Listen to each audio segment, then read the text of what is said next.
So go to the top right hand corner and select the gear icon. This would take you to the setup, which is our favorite place. Setup would be our home for everything that we would do in Salesforce as an administrator. So you have two tabs here. One is home and the other one is object manager. Let's look at object manager.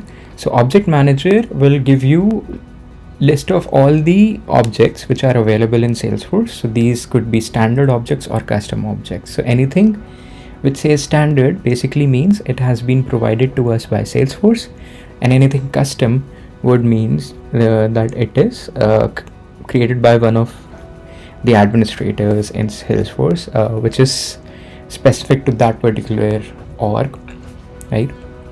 So that's what you can see in object manager. You can select one of the objects, you can go to fields, you can modify a lot of information related to that object there. So like you can create new fields, you can modify existing fields, you can modify page layouts, you can create lightning page layouts, you can create new buttons, and there are a few more things which we'll talk about when we discuss more in detail.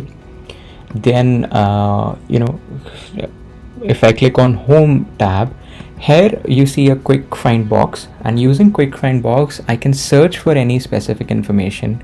So let's say I want to search for process builder, so I can type process and it would show me that information, and I can so this quick find box is very helpful and it takes us to places which would otherwise take a lot of clicks.